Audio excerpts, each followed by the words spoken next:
अयोध्या के चक्रवर्ती सम्राट महाराज दिलीप के कोई संतान नहीं थी। एक बार वे अपनी पत्नी के साथ गुरु वशिष्ठ जी के आश्रम में गए और पुत्र पाने के लिए महर्षि से प्रार्थना की। महर्षि वशिष्ठ ने ध्यान करके राजा के पुत्र न होने का कारण जान लिया और बोले, महाराज, आप देवराज इंद्र से मिलकर जब स्वर्ग से पृथ्वी पर आ रहे थे तो आपने रास्ते में खड़ी कामधेनु को प्रणाम नहीं किया। शीघ्रता में होने के कारण आपने कामधेनु को देखा ही नहीं।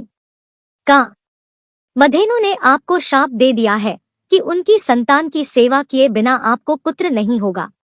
महाराज दिलीप बोले, गुरुदेव, सभी गायें कामधेनु की संतान है, गोसेवा तो बड़े पुण्य का काम है, मैं गायों की सेवा करूंगा। वशिष्ठ जी ने बताया, मेरे आश्रम में जो नंदिनी नाम की गाय है वह कामधेनु की पुत्री है, आप उसी की सेवा करें। महाराज दिलीप सवेरे ही नंदिनी के पीछे पीछे वन में गए। नंदिनी जब खड़ी होती तो वे खड़े रहते, वह चलती तो उसके पीछे चलते, उसके बैठने पर ही बैठते और उसके जल पी लेने पर ही जल पीते। वे उसके शरीर पर एक मक्खी तक बैठने नहीं देते थे। संध्या के समय जब नंदिनी आश्रम को लौटती तो उसके पीछे पीछे महाराज लौट आते। महारानी सुदक्षिणा उस गौ की सायंकाल और प्रातःकाल पूजा करती थी। रात को उसके पास दीपक जलाती थी और महाराज गौशाला में गाय के पास भूमि पर ही सोते थे। इस प्रकार 1 महीने तक महाराज दिलीप ने बड़े परिश्रम और सावधानी से नंदिनी की सेवा की। जिस दिन महाराज को गोसेवा करते 1 महीना पूरा हो रहा था, उस दिन वन में महाराज कुछ सुंदर पुष्पों को देखने लगे और इतने में नंदिनी आगे चली गई। 2-4 क्षण में ही उस गाय के डकराने की बड़ी करुण ध्वनि सुनाई पड़ी। महाराज जब दौड़कर वहां पहुंचे तो देखते हैं कि एक झरने के पास एक बड़ा भारी सिंह उस सुंदर गाय को दबाए बैठा है। सिंह को मारकर गाय को छुड़ाने के लिए महाराज ने धनुष चढ़ाया, किंतु जब तरकस से बाण निकालने चले तो दाहिना हाथ तरकस में ही चिपक गया। आश्चर्य में पड़े महाराज दिलीप से सिंह ने मनुष्य की भाषा में कहा, राजन, मैं कोई साधारण सिंह नहीं हूँ, मैं भगवान शंकर का सेवक हूँ।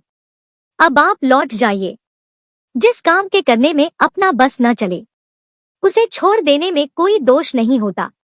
मैं भूखा हूँ, यह गाय मेरे भाग्य से ही यहाँ आ गई है, इससे मैं अपनी भूख मिटाऊंगा। महाराज दिलीप बड़ी नम्रता से बोले, आप भगवान शंकर के सेवक हैं, इसलिए मैं आपको प्रणाम करता हूँ। सत्पुरुषों के साथ बात करने तथा थोड़े क्षण भी साथ रहने से मित्रता हो जाती है। आपने जब कृपा करके मुझे अपना परिचय दिया है तो मेरे ऊपर इतनी कृपा और कीजिए कि इस गौ को छोड़ दीजिए और इसके बदले में मुझे खाकर अपनी भूख मिटा लीजिए। सिंह ने राजा को बहुत समझाया कि एक गाय के लिए चक्रवर्ती सम्राट को प्राण नहीं देना चाहिए। वे अपने गुरु को हजारों गायें दान कर सकते हैं और जीवन में हजारों गायों का पालन तथा रक्षा भी कर सकते हैं। किंतु महाराज दिलीप अपनी बात पर दृढ़ बने रहे। एक शरणागत गौ महाराज के देखते देखते मारी जाए, इससे उसे बचाने में प्राण दे देना उन्हें स्वीकार था। अंत में सिंह ने उनके बदले गाय को छोड़ना स्वीकार कर लिया। महाराज का चिपका हाथ तरकस से छूट गया। उन्होंने धनुष और तरकस अलग रख दिया और सिर झुकाकर वे सिंह के आगे बैठ गए। महाराज दिलीप समझते थे कि अब सिंह उनके ऊपर कूदेगा और उन्हें फाड़कर खा जाएगा, परंतु उनके ऊपर आकाश से फूलों की वर्षा होने लगी। नंदिनी ने उन्हें मनुष्य की भाषा में पुकारकर कहा, महाराज, आप उठिए, यहाँ कोई सिंह नहीं है, यह तो मैंने आपकी परीक्षा लेने के लिए माया दिखाई है। अब आप पत्ते के दोने में दहकर मेरा दूध पी लीजिए, आपके गुणवान तथा प्रतापी पुत्र होगा। महाराज उठे। उन्होंने उस कामधेनु गौ को प्रणाम किया और हाथ जोड़कर बोले, माता, आपके दूध पर पहले आपके बछड़े का अधिकार है, उसके बाद बचा दूध गुरुदेव का है। आश्रम लौटने पर गुरुदेव की आज्ञा से ही मैं थोड़ा सा दूध ले सकता हूँ। महाराज की गुरुभक्ति तथा धर्म प्रेम से नंदिनी और भी प्रसन्न हुई। शाम को आश्रम लौटने पर महर्षि वशिष्ठ की आज्ञा से महाराज ने नंदिनी का थोड़ा सा दूध पिया। समय आने पर महाराज दिलीप के परम प्रतापी पुत्र हुआ। जय श्री राम।